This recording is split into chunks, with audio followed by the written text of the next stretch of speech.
മുളക് ബജിയുടെ വീഡിയോ ഇട്ട സമയത്ത് കുറേ കമൻസ് ഉണ്ടായിരുന്നു. മുളക് ബജി എങ്ങനെയാണ് കൃഷി ചെയ്യുന്നത്, അതിന് കൊടുക്കേണ്ട വളം എന്തൊക്കെയാണെന്നൊക്കെ പറഞ്ഞിട്ട്. ഞാൻ ഗ്രോ ബാഗിലാണ് ചെയ്തത്. കണ്ടോ, ഇതിൻ്റെ വലിപ്പം ഇത്രയേ ഉള്ളൂ, പക്ഷേ മുളക് എത്രയാണ് നിൽക്കുന്നത് കണ്ടില്ലേ.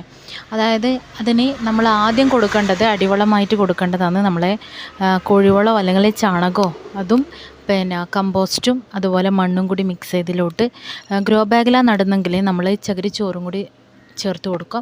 എല്ലാം കൂടി നന്നായി മിക്സ് ചെയ്തതിലേക്ക് വേണം നമ്മൾ വളർത്തിയിട്ടുള്ള തൈ നട്ടു കൊടുക്കാൻ. മുളക് ചെടി ആയതുകൊണ്ട് തന്നെ വളരുന്ന സമയത്ത് നമ്മൾ ഡെയിലി കഞ്ഞിവെള്ളം പുളിപ്പിച്ചത് നേർപ്പിച്ചിട്ട് ഒഴിച്ചു കൊടുക്കണം. എന്നാൽ അതിൻ്റെ കുരുടിപ്പ് വരാനുള്ള സാധ്യത കുറയും. പിന്നെ അതുപോലെ തന്നെ അതിനെ പ്രൂൺ ചെയ്ത് കൊടുത്തു കഴിഞ്ഞാൽ കൂടുതൽ ശാഖകൾ ഉണ്ടാവാനും, പിന്നെ 2 ആഴ്ച കൂടുമ്പം എന്തെങ്കിലുമൊക്കെ നിങ്ങൾ കയ്യിലുള്ള വളം പൈസ കൊടുത്ത് വാങ്ങിക്കണം എന്നില്ല. കമ്പോസ്റ്റോ എന്ത് വളമാണോ ഉള്ളത് അത് നമുക്ക് ഉപയോഗിക്കാവുന്നതാണ്. അതുപോലെ ആദ്യം നിറച്ച് കൊടുക്കുമ്പം ഒരു 1/4 ഭാഗം മാത്രമേ ഗ്രോ ബാഗ് നിറച്ച് കൊടുക്കുന്നുള്ളൂ. പിന്നെ വളം ചേർത്ത് കൊടുത്താണ് ഗ്രോ ബാഗ് നിറച്ച് കൊടുക്കേണ്ടത്. അപ്പോൾ അതും ഗ്രോ ബാഗിൽ കൃഷി ചെയ്യുന്നവരാണെങ്കിൽ ശ്രദ്ധിക്കണം. അപ്പോൾ ഇതുപോലെ ഒന്ന് കൃഷി ചെയ്ത് നോക്കുക, എല്ലാവർക്കും നല്ല വിളവ് കിട്ടും. Okay, thank you.